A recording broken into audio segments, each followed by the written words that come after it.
Bismillahirrahmanirrahim. Assalamualaikum warahmatullahi wabarakatuh. Alhamdulillahil malikil haqqil mubin alladzi habana bil imani wal yakin. Allahumma shalli ala sayyidina Muhammad khatamil anbiya'i wal mursalin wa ala alihi thayyibin wa ashabihil akhyari ajma'in wa man tabi'ahum bi ihsani ila yaumiddin, amma ba'du. Pertama-tama dan yang paling utama, marilah kita panjatkan puja serta puji syukur kita kepada Ilahi Robbi yang telah memberikan kita beribu-ribu nikmat yang tak terhingga. Salawat serta salam tak lupa kita curah limpahkan kepada uswatun hasanah, qudwah hasanah, yaitu baginda kita Nabi besar Muhammad sallallahu alaihi wasallam. Yang mana kalau kita pikir-pikir, sifat-sifat Nabi Muhammad Shallallahu Alaihi Wasallam dibanding kita hanya sedikit bedanya. Ya anak-anak, hanya sedikit. Kalau Nabi Muhammad Shallallahu Alaihi Wasallam sedikit makan, sementara kita sedikit-sedikit makan. Kalau Nabi Muhammad Shallallahu Alaihi Wasallam sedikit bicara, sedangkan kita sedikit-sedikit bicara. Ya, kalau Nabi Muhammad SAW sedikit tidur, tapi kita sedikit-sedikit tidur. Jadi bedanya hanya sedikit ya. Baik ananda solih dan solihah yang dirahmati Allah, pada kesempatan yang baik ini, izinkan ibu menemani waktu kalian menjelang berbuka puasa untuk menyampaikan kultum yang berjudul berinteraksi dengan Al-Quran. Nah, seperti apa sih berinteraksi dengan Al-Quran itu? Berinteraksi dengan Al-Quran sama halnya dengan membaca Al-Quran, mentadaburi Al-Quran, dan menghafal Al-Quran. Allah berfirman dalam Quran surah Fatir ayat 29 yang berbunyi, A'udzu billahi minasyaitonir rajim. Bismillahirrahmanirrahim. Innalladzina yatluna kitaballahi wa aqamus salata wa anfaqu mimma razaqnahum sirran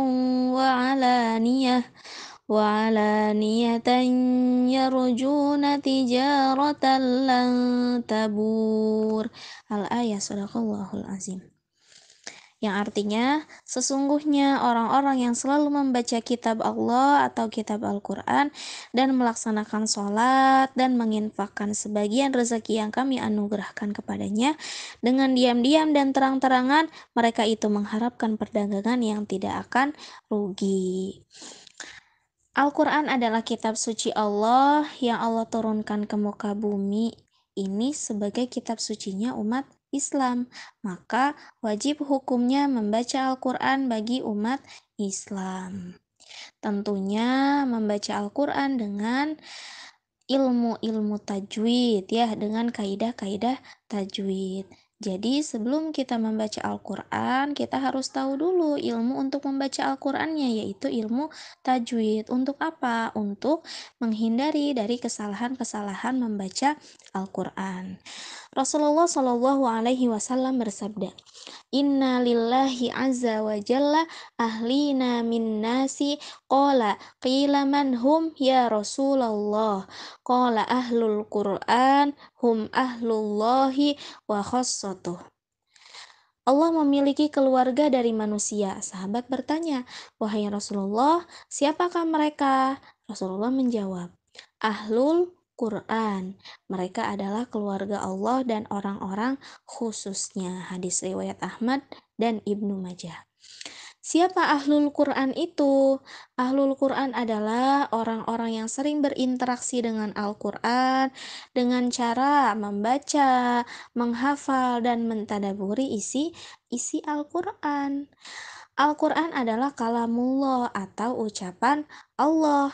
Maka ketika kita sedang membaca atau menghafal Al-Quran, itu artinya kita sedang berinteraksi dengan Allah secara tidak langsung. Ya, karena Al-Qur'an itu adalah kalamnya Allah. Jadi secara tidak langsung kita itu berinteraksi dengan Allah, ngobrol dengan Allah.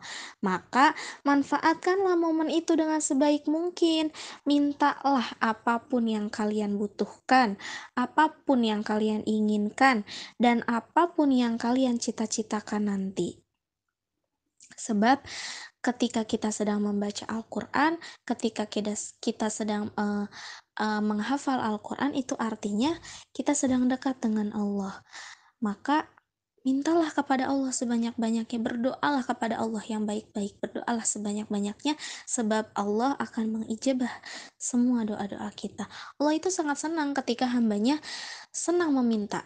Ya, sangat senang ketika hambanya senang meminta apapun yang kalian butuhkan, apapun yang kalian inginkan, dan apapun yang kalian cita-citakan, minta sama Allah.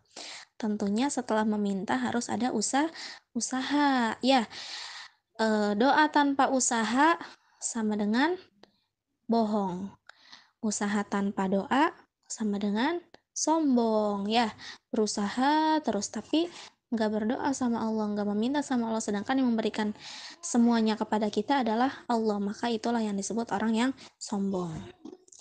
Ananda solih dan solihah yang dirahmati Allah, marilah kita belajar mencintai Al-Quran, mengamalkan Al-Quran dalam kehidupan kita sehari-hari, agar kita menjadi bagian dari keluarganya Allah dan menjadi orang-orang khususnya Allah. Ya, pastinya kalian mau dong jadi bagian dari keluarganya Allah, ya, yang disenangi Allah, yang disayangi Allah, dan yang dekat dengan Allah, ya.